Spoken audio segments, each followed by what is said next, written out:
देवी, भय प्राणी के अंतस में होता है। जब मेरे मन में ही भय नहीं है तो मुझे आपसे क्यों भय लगेगा? भय तो प्राणी के अपने मस्तिष्क की उपज है। समय एवं स्थिति के अनुरूप गढ़ी हुई परिभाषा है। मेरे लिए तो जिस प्रकार मैं एक वानर बालक हूँ, उसी प्रकार आप एक नाग कन्या है। बस इससे अधिक और कुछ नहीं।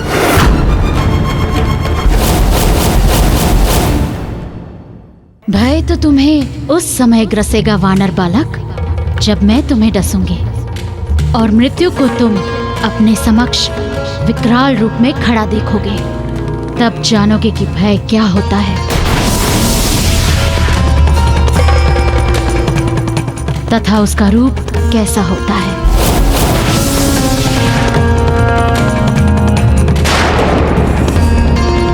अब मुझे निद्रा आ रही है, संभवतः थकान के कारण। तुम सो जाओ, मैं चलती हूँ।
कंचन ने आपको विष दिया, महादेव के उस रुद्रावतार को जो समुद्र मंथन से निकले संसार के घातक विष को अपने गले में साध लिया था। ऋषिवर, मैं उसके विष से अप्रभावित इसीलिए नहीं रहा कि मैं रुद्रावतार हूँ। तो किस कारण से आप अप्रभावित रहे प्रभु? अपने निर्मल एवं निर्भय मन के कारण ऋषिवर। एक सत्य जानते हैं आप ऋषिवर? क्या प्रभु? संसार में अधिकतम लोगों की मृत्यु विष के कारण नहीं अथवा भय के कारण होती है ऋषिवर। और अधिकतर ऐसे हैं जो विषधर नहीं होते। आत्मबल में बहुत शक्ति होती है ऋषिवर। यदि आत्मबल सफल है तो मृत्यु आपको छू भी नहीं सकती। सत्य कहा आपने प्रभु, मैंने इसका अनुभव किया है। किंतु प्रभु, आपको सर्पदंश से दुख नहीं हुआ? नहीं ऋषिवर, मुझे दुख कंचन के सर्पदंश का नहीं हुआ था। दुख हुआ था उसके अथवा नागराज कर के विश्वास का। मैंने सोचा था कि जिस प्रकार मैंने उन पे विश्वास किया उस प्रकार वो भी मुझ पर विश्वास करेंगे, किंतु उन्होंने ऐसा किया ही नहीं। उनके इस आचरण से ये स्पष्ट हो गया कि जिनका हृदय विषाक्त हो उनकी ओर से उपाय में विश्वास नहीं, विश्वासघात का केवल विष ही मिलेगा जो मिला। और इसके साथ ही मैंने निश्चित कर लिया उन दिव्य कुंडलों को प्राप्त करने के मार्ग को।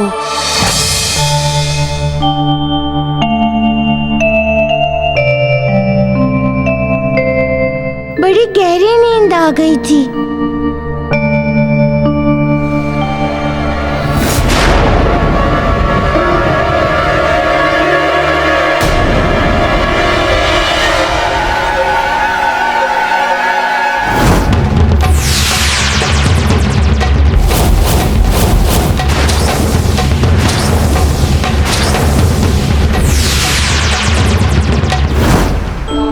सुखद निद्रा में विघ्न बहुत ही अनुचित है। कितनी अच्छी नींद आ गई थी। कंचन, तुमने सोचा कि तुम्हारे विष से मेरी मृत्यु हो जाएगी, यही ना? किंतु तुम्हारी सोच निष्फल हो गई। जानती हो क्यों?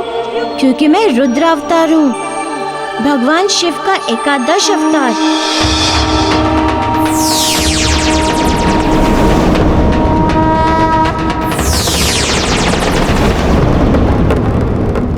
आदिदेव महादेव का, जिन्होंने समुद्र मंथन से निकले हुए हलाहल विष को अपने कंठ में धारण कर रखा है, जिसलिए उन्हें नीलकंठ के नाम से जाना जाता है।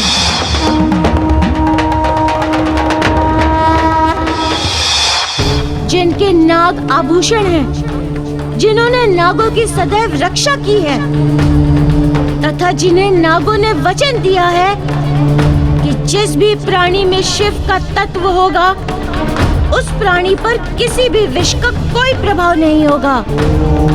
एक अति महत्वपूर्ण कारण ये है कंचन, तुम्हारे विष के प्रभावहीन होने का। तथा दूसरा कारण है मेरे अंतत्व में भय का नहीं होना, क्योंकि मृत्यु विष से नहीं होती। मृत्यु का कारण होता है भय। यदि ये संसार अपने मन में भय का प्रवेश वर्जित कर दे, तो भय से होने वाली किसी भी प्रकार की हानि से वो बच सकता है।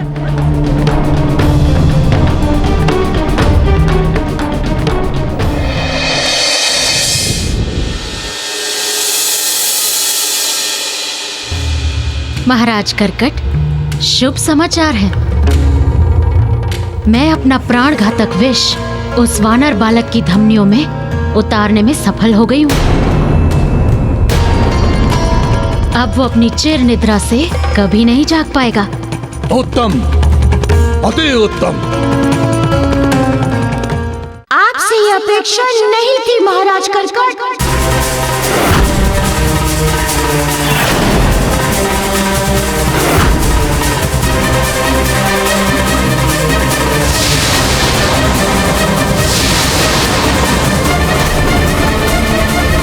कि आतिथ्य की आड़ में आप आत्मघात करेंगे।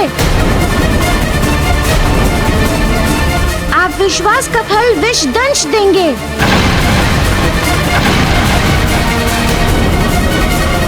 विष दंश के पश्चात भी तुम अभी तक जीवित हो वानर बालक?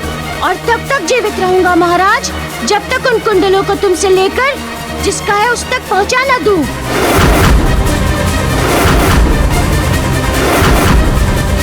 लाओ वो कुंडल मुझे दे दो, ताकि मैं यहाँ से चला जाऊं। कुंडल तो नहीं दूंगा वानर बालक, किंतु हाँ, तुम्हें मृत्यु अवश्य दूंगा। क्या समझते हो कि तुम कंचन के विषदंश से बच गए तो कर्कट के कांटे से भी बच जाओगे? कदापि नहीं। मैं अभी तुम्हें ठीक करता हूं।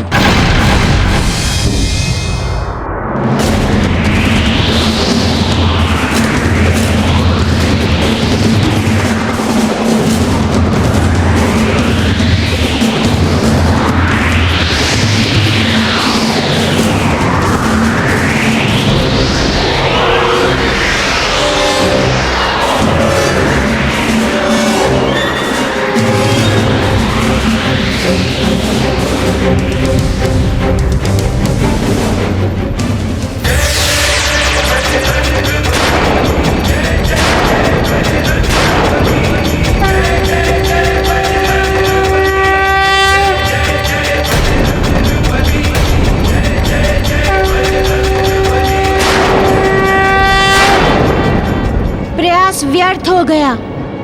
लाओ वो कुंडल दो। देता हूं तुम्हें वो कुंडल। मैं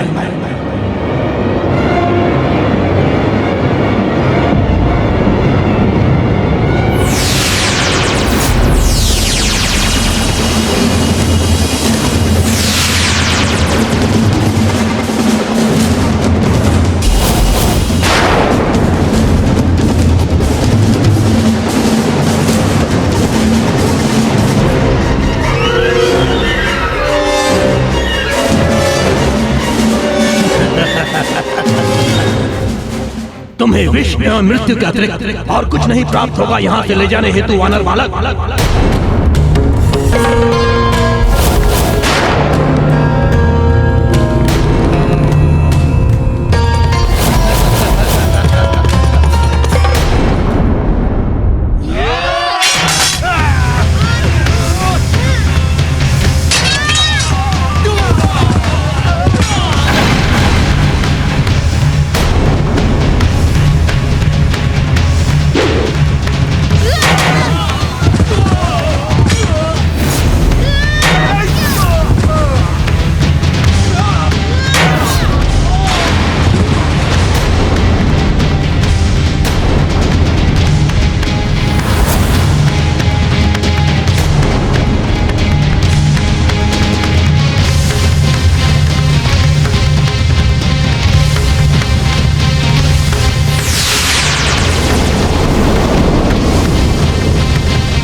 क्षमा करें वानर बालक, क्षमा करें।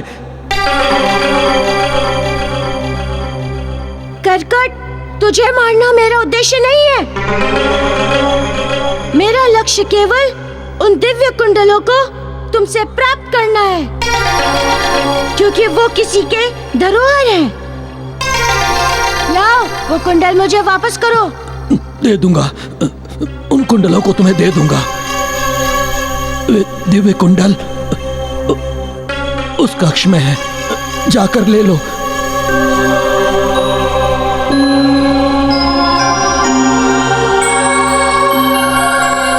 नागराज करकट को पराजित करने के पश्चात मैं उस स्थान पर गया जहां उन दिव्य कुंडलों को स्थापित किया गया था। वो कौन सा स्थान था प्रभु? अत्यंत ही मनोहरी, कमल के पुष्पों से भरा हुआ एक सरोवर था। उन्हीं पुष्पों के मध्य नागमणि के साथ वे कुंडल अपने दिव्य प्रकाश पुण्य फैला रहे थे ऋषिवर।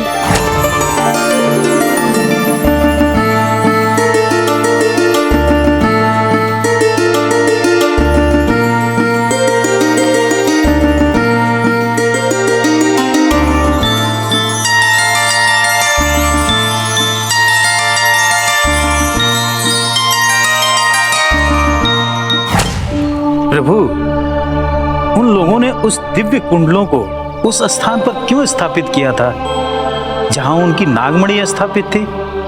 ये बात मेरे लिए भी कुतूहल का विषय थी ऋषिवर, क्योंकि वहाँ की जो छटा थी, जो आभा थी, उससे यही बोध हो रहा था कि नागलोक नागमणि से नहीं बल्कि उन कुंडलों के प्रकाश से जीवनदायी शक्ति ग्रहण कर रहा हो।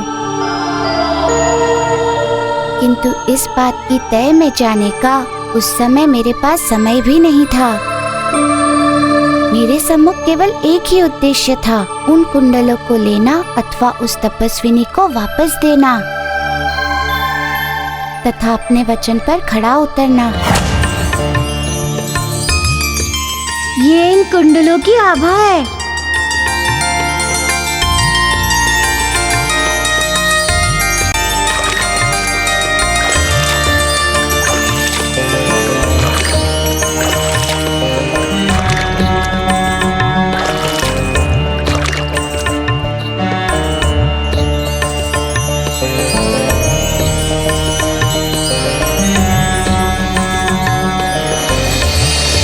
सच में ये कुंडल दिव्य हैं।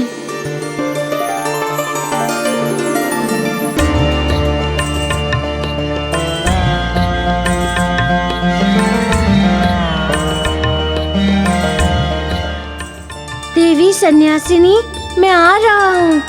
अति शीघ्र आपको आपके कुंडल वापस करने।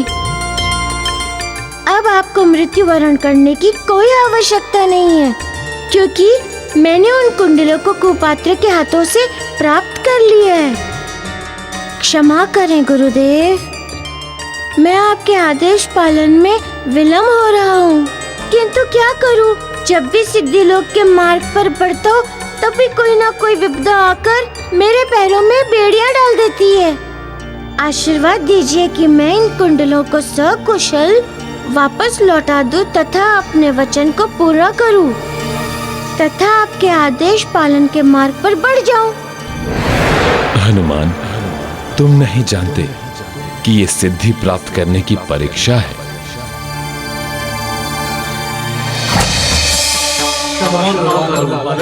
क्षमा करो, क्षमा करो वानर बालक, क्षमा करो।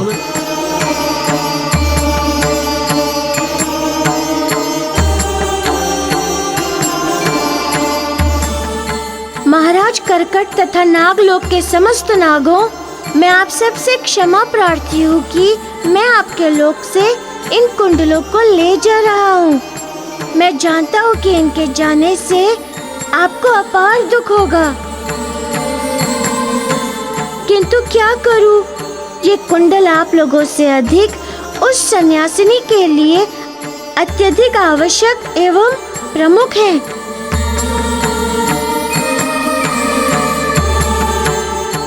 इसलिए मेरे समक्ष इन्हें ले जाने के अतिरिक्त दूसरा कोई विकल्प नहीं है। इसलिए मैं आपसे पुनः क्षमा मांगता हूँ। तुम नहीं जानते वानर बालक कि ये कुंडल हमारे जीवन के लिए कितने अधिक आवश्यक है।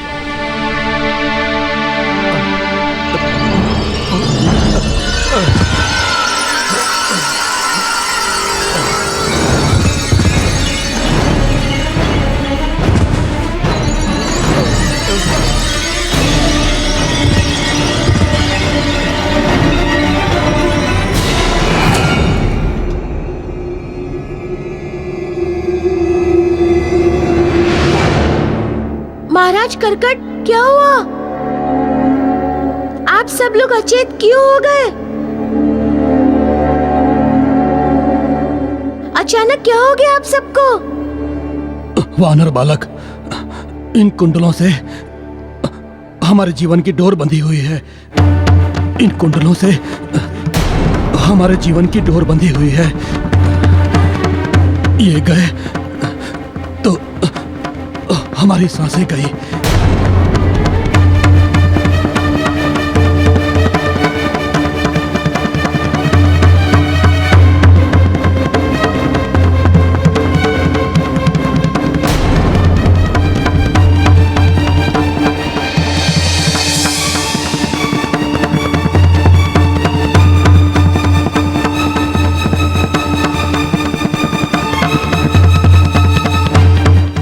विचित्र धर्म संकट उपस्थित हो गया है। कुंडल जाने का अर्थ है इतने नागों का प्राण जाना,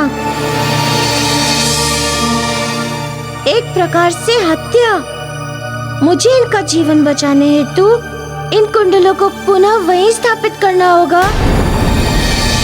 मुझे इनका जीवन बचाने हेतु इन कुंडलों को पुनः वहीं स्थापित करना होगा जहाँ से मैं इन्हें लाया हूँ।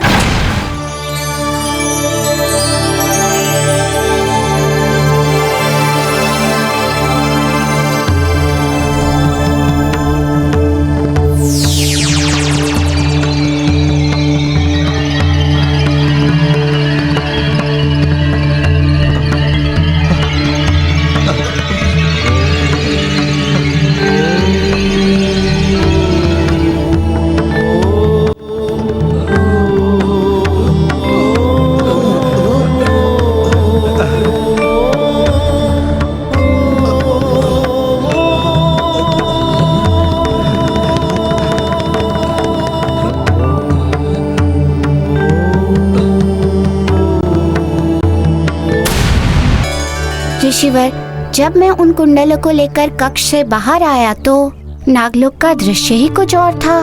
कैसा दृश्य था प्रभु? क्या वो लोग पुनः आपके विरोध में खड़े हो गए थे? नहीं ऋषिवर, वे विरोध में खड़े नहीं थे, अपितु विनीत भाव से शक्तिहीन अवस्था में कर जोड़े थे। शक्तिहीन अवस्था में कर जोड़े? हाँ ऋषिवर, इसी प्रकार मुझे भी कुतूहल हुआ था, किंतु मेरे आगे बढ़ते ही मेरा कुतूहल तिरोहित हो गया। ऐसा क्या हो गया था प्रभु? उन देव कुंडलों के साथ मेरे आगे बढ़ते ही सभी अचेत होकर गिरने लगे। क्या उन कुंडलों के जाने का ये प्रभाव था प्रभु? हाँ ऋषिवर, इस घटना को देखकर मुझे इतनी समझ तो हो गई थी कि इन कुंडलों से उन नागों का संबंध अवश्य ही कुछ है। पर क्या संबंध है, कैसा संबंध है, ये नहीं जान पाया मैं। और इस घटना से मैं घोर दुविधा में पड़ गया था कि संपूर्ण नागलोक के जीवन को संकट में छोड़ के जाऊं या ना जाऊं। एक और मेरी समक्ष उस तपस्विनी का जीवन था, मेरा दिया गया वचन भी तो था, तो दूसरी ओर इन नागों का जीवन भी था। पहले जो मेरे समक्ष था उसके जीवन की रक्षा करना मेरा कर्तव्य था। उन्हें चेतना में लाने का प्रयास प्रारंभ किया, किंतु उस समय मेरे प्रयास का कोई प्रभाव नहीं हुआ, किसी की भी चेतना वापस नहीं लौटी। फिर क्या हुआ प्रभु? कारण मेरी समझ में आ गया। सो मैं गया और उन कुंडलों को नागलोक में फिर से स्थापित कर दिया, और उन कुंडलों के पुनः स्थापित होते ही सभी नाग चेतना अवस्था में आ गए। प्रभु, कुंडलों की ये कैसी माया है? इस माया का उत्तर राजा कर्कट के पास था। अचानक क्या हो गया आप सबको? वानर बालक, इन कुंडलों से हमारे जीवन की डोर बंधी हुई है। इन कुंडलों से हमारे जीवन की डोर बंधी हुई है। ये गए तो हमारी सांसें गई।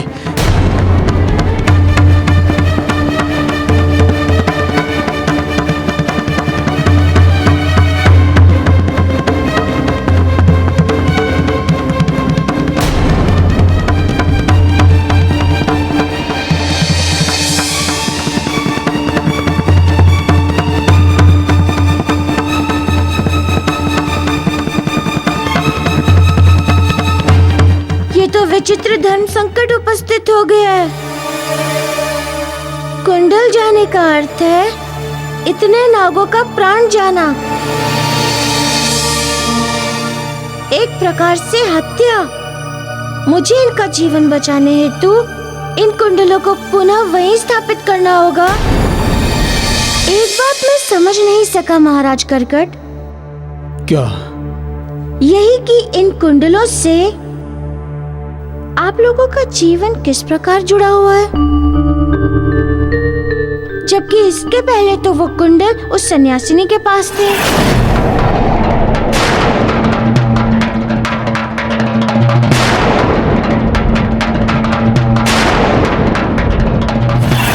तब आप लोग कैसे जीवित थे? और आज जब मैं ले जाने लगा तो आप सब लोग अचेत होने लगे। क्या रहस्य है इसके पीछे?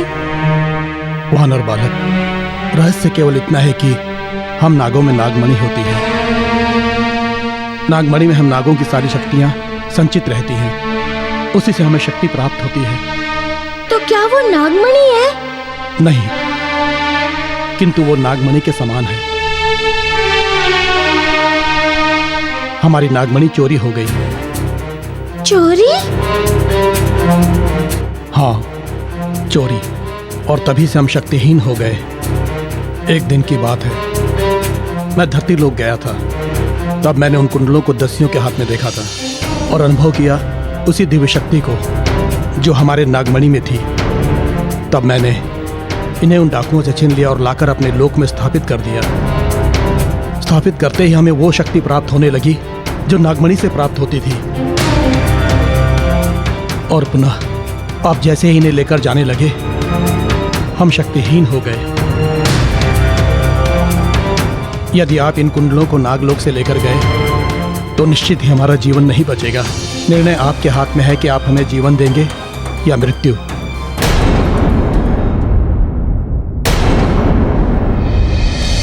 आपने मेरे समक्ष एक अत्यंत ही कठिन समस्या रख दी है। समझ में नहीं आ रहा है। कुंडलों की आपको भी उतनी ही आवश्यकता है जितनी कि उस सन्यासिनी को है। एक बात बताइए, आपकी नागमणि चोरी कैसे हुई? प्रत्येक नाग पंचमी में हम नाग पृथ्वी लोक पर जाते हैं उत्सव मनाने के लिए। एक नाग पंचमी की बात है।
मणि कहाँ गई?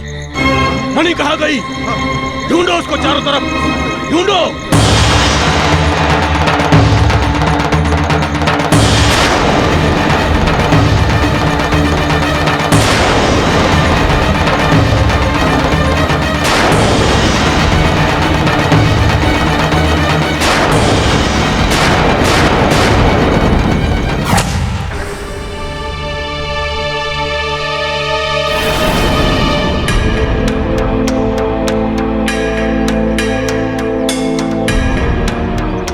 शुक्राचार्य के आचरण को देखकर ये तो स्पष्ट हो गया कि वो मेरे पिता ऋषि अंगिरा को दंडित करने का हठ नहीं छोड़ेंगे, क्योंकि संसार में उनके लिए उनका हठ ही अंतिम सत्य है। किंतु यदि वे अपने हठ धर्म का पालन करने के लिए अड़ी गए तो मैं भी अपने पुत्र धर्म के पालन के लिए कटिबद्ध हूं। ये मेरा प्रण है कि मैं अपने पिता को उनके कोप का भाजन नहीं बनने दूंगा, उन्हें कोई हानि नहीं होने दूंगा। मैं आपकी रक्षा करूंगा शुक्राचार्य की आसुरी शक्तियों से। संसार में ऐसे असंख्य उदाहरण हैं जब पुत्र ने पिता के लिए बलिदान किए, त्याग किया, किंतु यहां तो केवल रक्षा की बात है, एक पुत्र के द्वारा अपने पिता के जीवन की रक्षा। पिताश्री, मैं स्वर्गलोक नहीं जाऊंगा, आपको धरती लोक पर शुक्राचार्य के कोप का भाजन बनने के लिए अकेला छोड़कर मैं स्वर्गलोक नहीं जाऊंगा। आपको इस पृथ्वी लोक पर अकेला छोड़कर शुक्राचार्य का संताप सहने के लिए, शुक्राचार्य की आसुरी शक्तियों से अपने जीवन के अंतिम श्वास तक आपकी रक्षा करूंगा।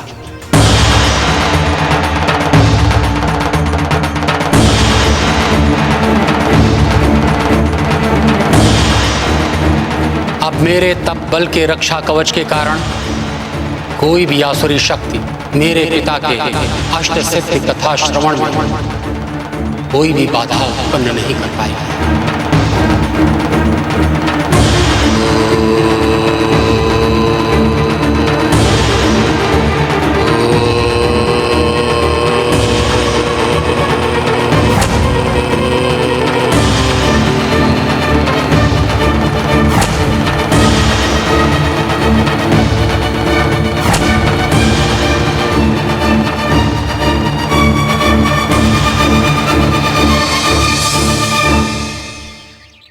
नागकुल में उस समय भय का भूचाल आ गया जब नाग उत्सव के दिन ही नागमणि चोरी हो गई। प्रभु, नागों के सामने से ही नागमणि चोरी हो गई? हाँ ऋषिवर, सर्पों के उस पावन दिन नागमणि के प्रसन्नता में वे सभी सर्प नृत्य कर रहे थे। तभी अचानक उनकी नागमणि चोरी हो गई और नागमणि के चोरी होते ही सभी सर्प चिंताकुर हो गए। प्रभु, नागमणि से नागों का कोई महत्वपूर्ण संबंध है तो वो शोकाकुल हो गए? बहुत ही घनिष्ठ अथवा महत्वपूर्ण संबंध है ऋषिवर। नागमणि नागों के जीवन का आधार होता है। जिस प्रकार पृथ्वीवासी अपनी सुरक्षा सूर्यदेव से ग्रहण करते हैं, उसी प्रकार सभी नाग नागमणि से अपने जीवन की ऊर्जा प्राप्त करते हैं।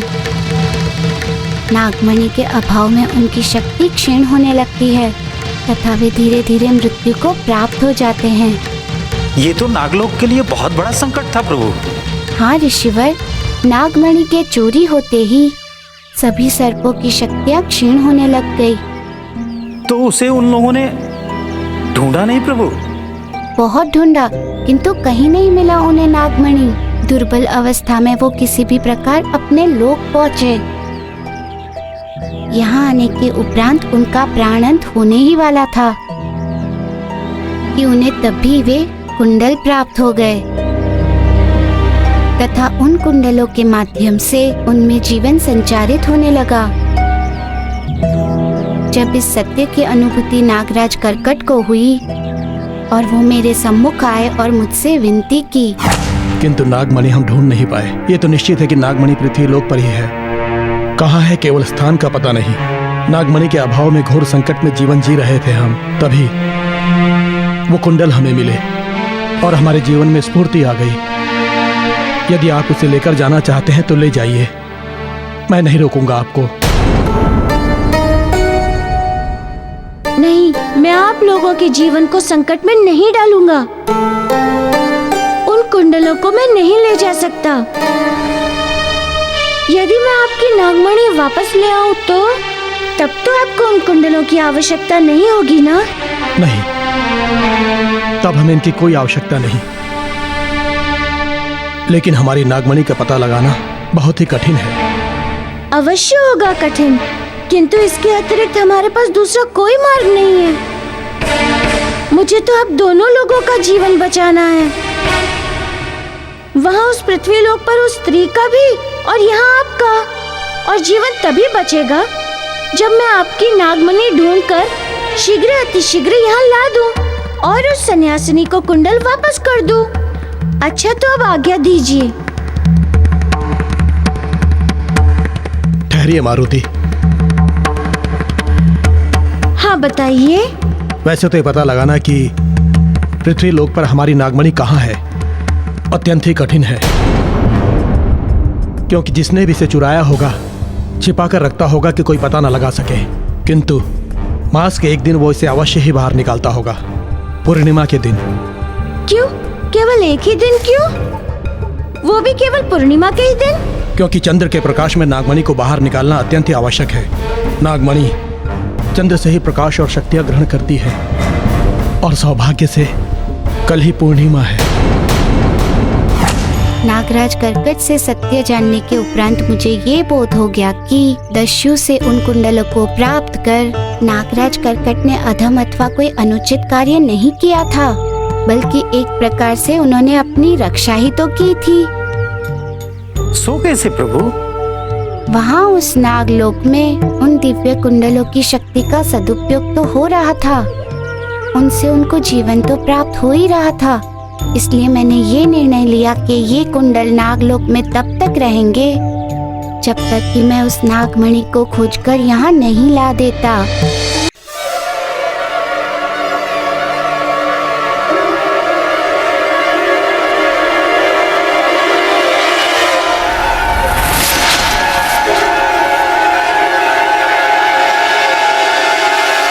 मैं कुबुद्धि हूँ और कुबुद्धि का अर्थ होता है नाश, सर्वनाश। मैं त्याग, तप, ज्ञान, अनुसंधान, जीवन, सद्बुद्धि सब कुछ का नाश कर देती हूँ। मैं जिसके जीवन में प्रवेश कर जाती हूँ उसे किसी शत्रु की आवश्यकता नहीं होती। मैं 100 प्रबल शत्रुओं का कार्य अकेले करती हूँ। मैं मनुष्य को स्वयं उसका शत्रु बना देती हूँ, कुमार्ग पर डालकर। अंगिरा, अब तक तुमने कथा श्रवण के द्वारा बहुत पुण्य और ज्ञान अर्जित कर लिया है, पर अब नहीं कर पाओगे, क्योंकि आज सूर्यास्त होते ही मैं कुबुद्धि तुम्हारे जीवन में प्रवेश करने वाली हूँ। अब ज्ञान और पुण्य का अर्जन नहीं, तुम्हारे विनाश का सृजन होगा, विनाश का।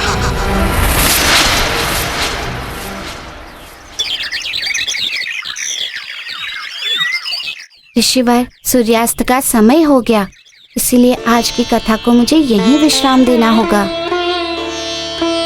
अब आगे की कथा में सूर्य उदय के समय कहूँगा। मेरे श्री राम भजन का समय भी हो चला है। जो आज्ञा प्रभु। अब मैं भी संध्या वंदन के लिए प्रस्थान करता हूँ। अंगिरा, तुम क्या करोगे और क्या नहीं, इसका निर्णय अब तुम नहीं, तुम्हारे भीतर प्रवेश करने वाली ये कुबुद्धि करेगी।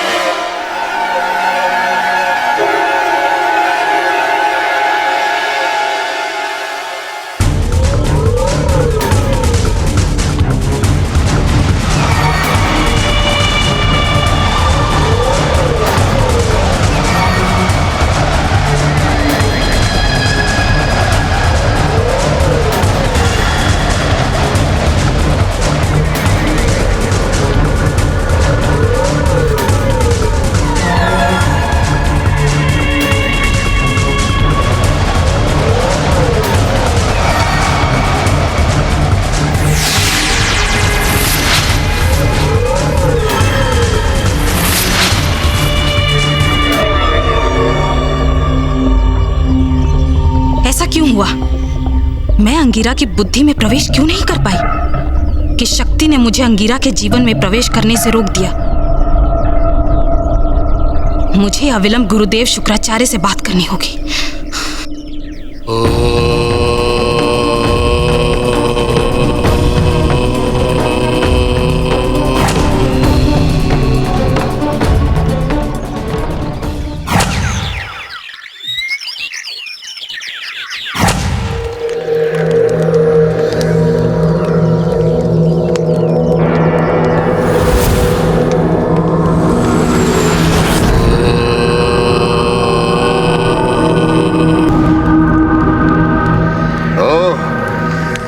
ये तुम हो? मुझे किसने रोका गुरुदेव? तुम्हें रोकने वाला और कोई नहीं, उस दुष्ट अंगिरा का पुत्र बृहस्पति है। बृहस्पति। मुझे बृहस्पति ने रोका? हाँ, मेरी चेतावनी के उपरांत भी वो यही है, स्वर्गलोक नहीं गया और अब जा भी नहीं पाएगा। बृहस्पति, तुमने पृथ्वी लोक में रुककर बहुत बड़ी गलती की है, बहुत बड़ी गलती। पहले तो मेरा विचार पिता को दंडित करने का था, लेकिन अब पिता से पहले मुझे तुझे दंडित करना होगा। तुझे कुबुद्धि। आज्ञा गुरुदेव। अब तुझे अंगिरा से पहले बृहस्पति की बुद्धि भ्रष्ट करनी होगी। जो आज्ञा गुरुदेव।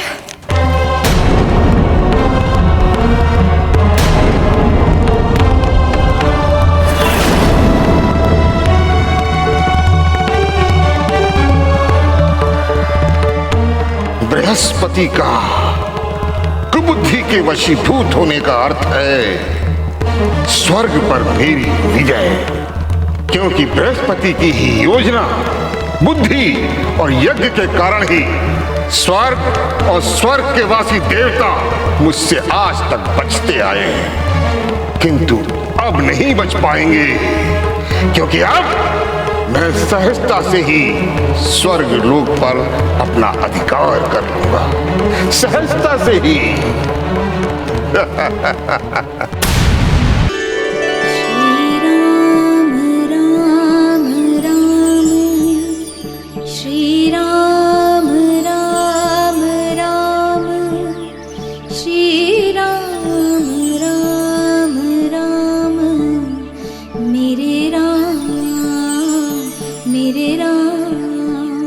श्री राम राम राम।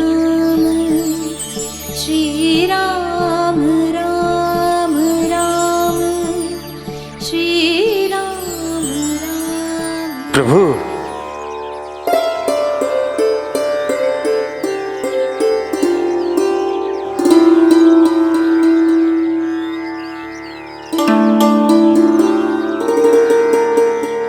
आइए ऋषिवर, विराजिए आसन पर।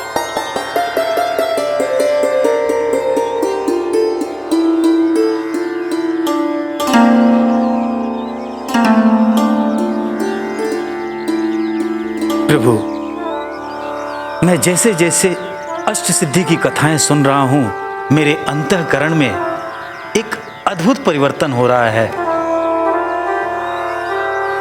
जितनी व्याकुलता, जितनी अशांति थी, वो अब सब समाप्त होती जा रही है। मेरे अंदर की अग्नि जैसे शीतल होती जा रही है। इस पृथ्वी पर ही मुझे स्वर्गलोक की अनुभूति मिल रही है। यही तो सच्ची भक्ति का प्रसाद है ऋषिवर। जिनका हृदय निष्पाप होता है, जिनके मन में लोभ एवं छल नहीं होता, तो वो जहाँ भी रहता है वहाँ स्वर्ग का ही सुख प्राप्त करता है। और इसके विपरीत यदि लोभी, कामी, क्रोधित, छल पूर्वक स्वर्ग में पहुँच जाए तो उसे वहाँ भी शांति प्राप्त नहीं हो सके। प्रभु, कृपा करके मुझे मन की शांति और पापों का अंत करने वाली प्रकाट्य सिद्धि की कथा सुनाए। ऋषिवर, आगे की कथा ये है कि मैं नागराज कर्कट से अनुमति लेकर उन्हें आश्वासन देकर उस नागमणि की खोज में पृथ्वीलोक आ गया और उसी स्थान पर पहुंचा जिस स्थान पर नागमणि चोरी हो गई थी।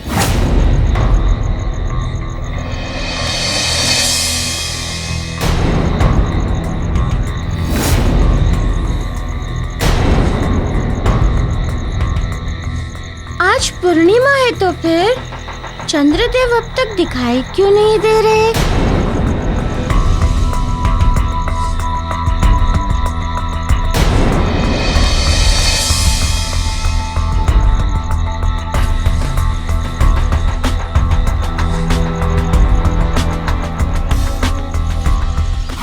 किंतु उस स्थान पर नागमणि नहीं मिली ऋषिवर। फिर आपने क्या किया प्रभु?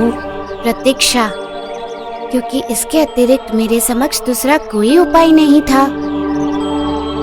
ऐसी स्थिति में नागमणि का पता तब ही चलता जब चोर उस नागमणि को चंद्रमा के प्रकाश में बाहर निकालता। प्रभु, चंद्रमा के प्रकाश में ही वो चोर उस नागमणि को क्यों निकालता? वो इसीलिए ऋषिवर, मणि में जो भी शक्ति होती है वो उसके प्रकाश में होती है, जो प्रकाश स्वयं का नहीं होता बल्कि चंद्रमा का होता है।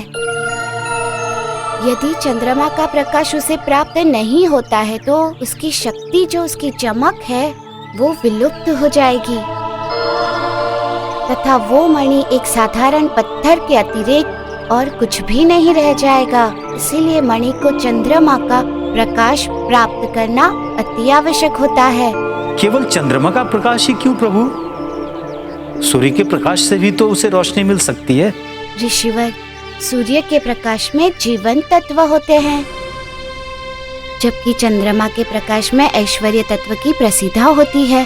चंद्रमा के प्रकाश को ग्रहण करने के उपरांत मणि अपने धारक के जीवन को सुख एवं ऐश्वर्य से भर देता है। इसलिए मैं पूर्ण आश्वस्त था कि पूर्णिमा की रात्रि मणि चाहे किसी भी व्यक्ति के पास हो, वो उसे बाहर अवश्य ही निकालेगा। इसीलिए प्रतीक्षा अनिवार्य थी।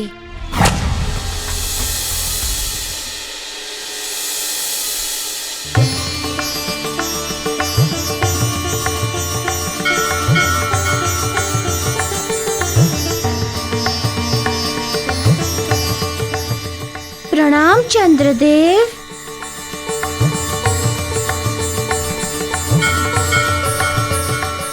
आपका उदित होना आज मेरे लिए अति आवश्यक था। अब वो मानव चाहे जो भी हो, नागमणि को अवश्य चंद्रमा के प्रकाश में बाहर निकालेगा।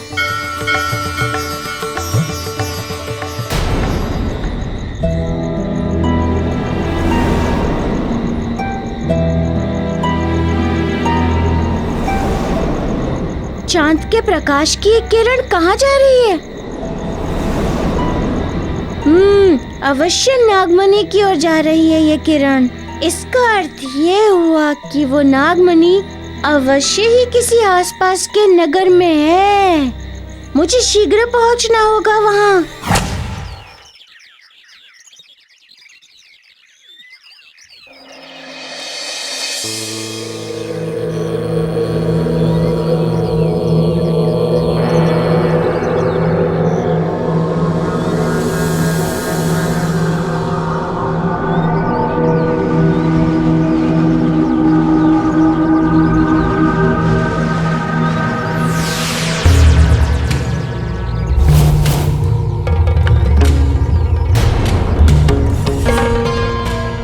बुद्धिमान देवगुरु बृहस्पति, आज से तुम्हारी स्वामिनी ये कुबुद्धि होगी।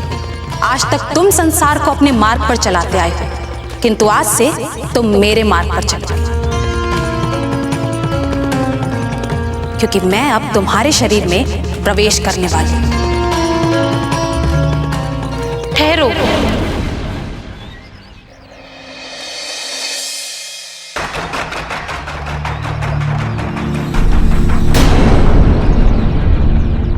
बुद्धि, तुम यहाँ? हाँ कुबुद्धि, मैं। किस लिए आई हो? मैं तुमसे दूर कहाँ रहती हूँ जो आऊंगी? मैं तो सदा तुम्हारे साथ रहती हूँ, तुम्हारी प्रतिछाया बनकर। हम दोनों एक ही मन में तो वास करते हैं, सगी बहनों की भांति। हाँ, मैं जानती हूँ, किंतु यहाँ क्यों आई हो? सचेत करने, क्योंकि जो तुम करने जा रही हो वो अनर्थ है। मत करो। मुझे शिक्षा मत दो। मैं कोई अनर्थ करने नहीं जा रही हूँ, बल्कि मुझे एक अवसर मिला है, स्वर्णिम अवसर। मुझे अपनी श्रेष्ठता सिद्ध करने का अवसर मिला है, क्योंकि आज तक सदैव तुम्हारी ही तो जय जयकार होती आई है। संसार ने मान्यता तुझे ही दे रखी है, किंतु आज से संसार मेरी जय जयकार करेगा, क्योंकि सर्वमान्य देवगुरु बृहस्पति मेरे वश में होंगे। मैं जो निर्देश दूंगी वो करेंगे बृहस्पति, मैं जो कहूंगी वही कहेंगे बृहस्पति। अर्थात अब मैं असत्य को सत्य, अधर्म को धर्म, अन्याय को न्याय, विलासिता को जीवन, काम, क्रोध और मोह को पुरुषार्थ बना दूंगी। बुद्धि, अब संसार में तुम्हारा नहीं मेरा शासन होगा, अर्थात इस कुबुद्धि का। बहन, एक बार फिर सोच लो, क्योंकि आज तक अतीत साक्षी रहा है। जिसने भी अधर्म को धर्म बनाने का प्रयास किया है उसका विनाश ही हुआ है। बहन, निश्चिंत रहो, अब वैसा नहीं होगा, क्योंकि अब तक इस कार्य को अधर्मी असुर करते आ रहे हैं, और अब इस कार्य को संसार का सबसे बड़ा ज्ञानी, गुणी, धर्मज्ञ देवगुरु बृहस्पति करेंगे, वो भी इस कुबुद्धि के निर्देशन में।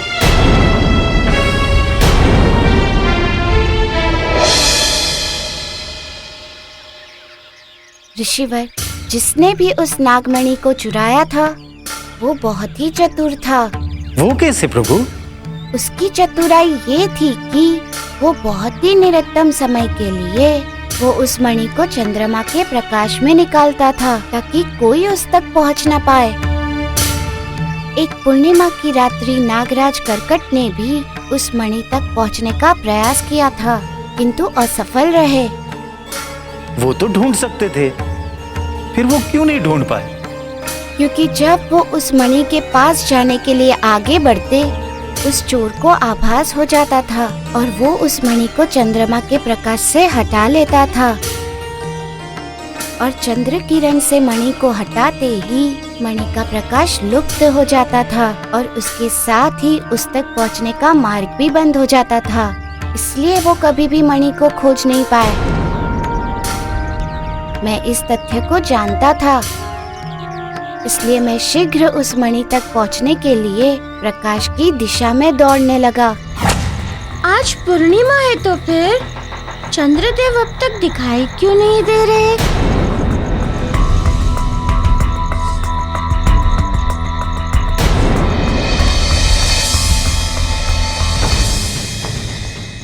निश्चित ही नागमणि इसी नगर में है। मुझे अति शीघ्र पहुंचना होगा उस स्थान पर।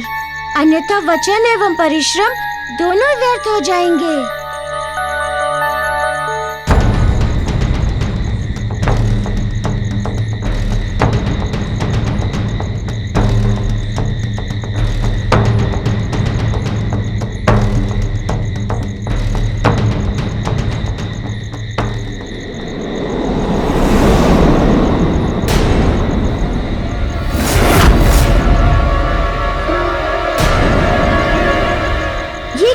प्रकाश समाप्त हो गया। चंद्रमा की रोशनी जो नागमणि में पड़ रही थी, उससे उसकी आभा समाप्त हो गई है। इसका अर्थ ये हुआ कि उस मनुष्य ने नागमणि को चंद्रमा के प्रकाश से हटा लिया। अब मैं क्या करूं? इतने बड़े नगर में उस मणि को मैं कैसे ढूंढूंगा? अब तो मुझे सूर्योदय तक यही प्रतीक्षा करनी होगी, तभी कोई मार्ग निकल सकेगा। ऋषिवर, नागमणि के चोर को इस बात का आभास था कि कोई ना कोई इस नागमणि को खोज रहा है, इसलिए वो अत्यंतिक प्रसन्न था। मेरे पहुंचने से पहले ही उसने चंद्र प्रकाश से नागमणि को हटा दिया। इस स्थिति में तो उस नागमणि को ढूंढना बहुत ही कठिन था प्रभु। कठिन ही नहीं, असंभव था ऋषिवर। फिर आगे क्या हुआ प्रभु? मैं उस नगर तक पहुंच गया जिस नगर में नागमणि थी। उतने बड़े नगर में उतनी छोटी मणि कैसे मिल सकती थी प्रभु? ऋषिवर, मणि छोटी अवश्य थी, किंतु उसका प्रभाव बहुत ही बड़ा था। वो जिसके भी पास थी वो बड़ा ही समझदार था, इसलिए मैं उस नगर में जाकर वैसी व्यक्ति की खोज में जुट गया। समझ में नहीं आ रहा है कि मुझे इस नगर में वो व्यक्ति कहाँ मिलेगा जिसके पास नागमणि है। दानी नगर सेठ की जय, दयालु नगर सेठ की जय, दानी नगर सेठ की जय, दयालु नगर सेठ की जय।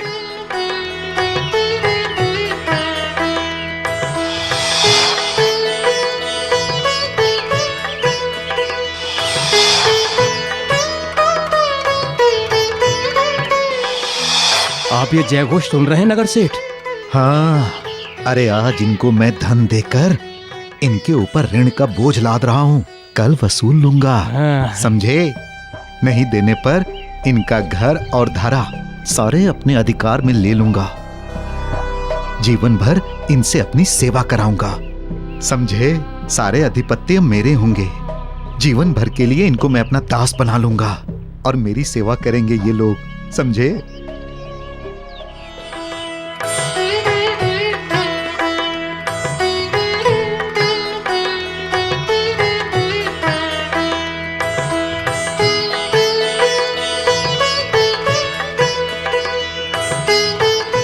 कितने भले तथा दानी पुरुष हैं जो अपने ही धन का सदुपयोग दूसरों पर बांटकर कर रहे हैं। इसी से तो धरती टिकती है।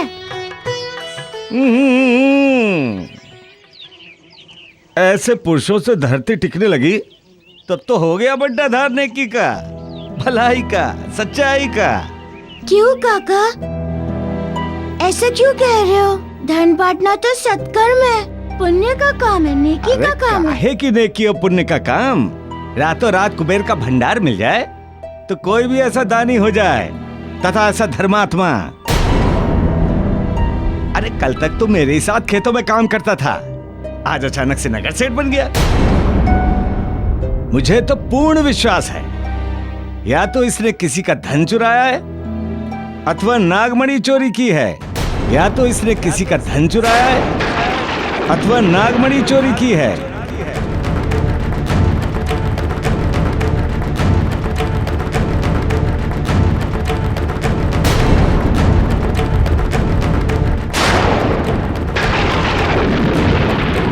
या तो इसने किसी का धन चुराया है अथवा नागमणि चोरी की है।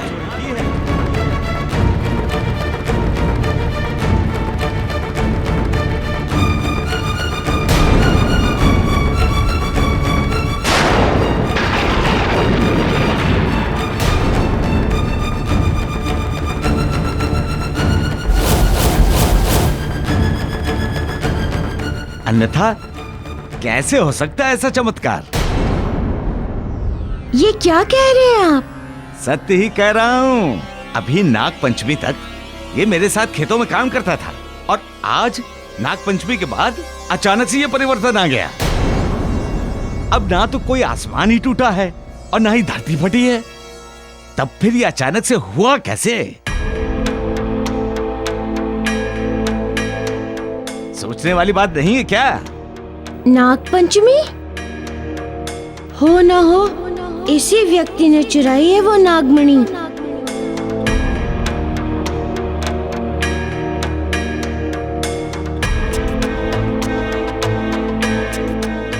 कहाँ गया वो व्यक्ति काका? अपनी हवेली गया। अब वो थोड़ी ना हमारे तुम्हारे झोपड़े जैसे घर में रहेगा। कहाँ है उसका महल काका? इसी नगरी के दक्षिण छोर पर। धन्यवाद।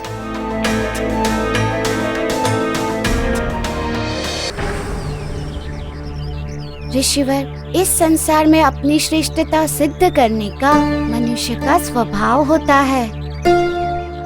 इसी भाव से वशीभूत नगर श्रेष्ठ ने नगर श्रेष्ठ अपने नगर वासियों को धन दान में दे रहा था। उसके धन का दान सच्चा दान नहीं था। बिना श्रम के अर्जित धन को मनुष्य यूं ही लुटाता है। वो नगर श्रेष्ठ यही कर रहा था। योग्य अयोग्य तक का ज्ञान तक किए वो लोगों में धन वितरित कर रहा था।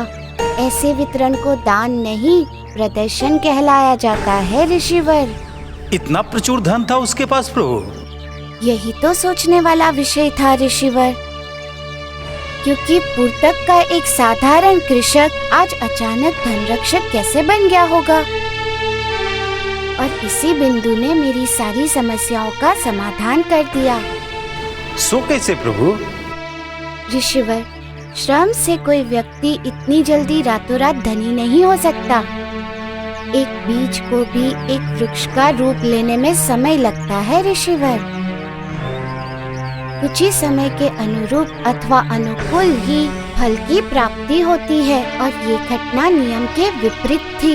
इसीलिए मैं पूर्ण रूप से आश्वस्त हो गया कि इस विपरीत मनुष्य के धर्म की जन्ममणि वो नागमणि ही है। और इसीलिए मैं अविलंब उस नगर श्रेष्ठ के महल में भागा।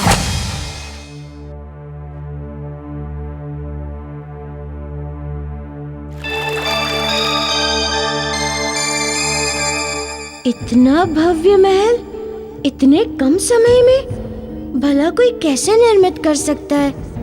इसका अर्थ तो यही हुआ कि वो नागमणि इसी नगर सेठ के पास है। ये भव्य महल इस बात की पुष्टि करता है।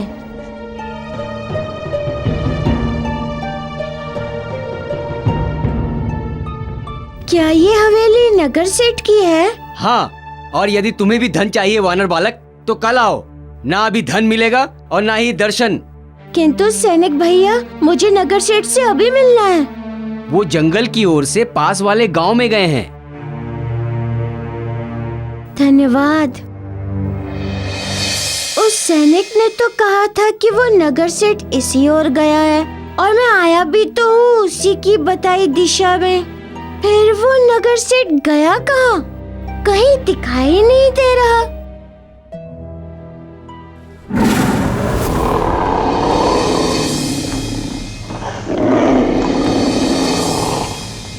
शेर की दहाड़? इसकी दहाड़ तो ऐसी है जैसे किसी पर आक्रमण करने वाला हो।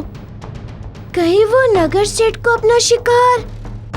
नहीं, हमें चल के देखना होगा।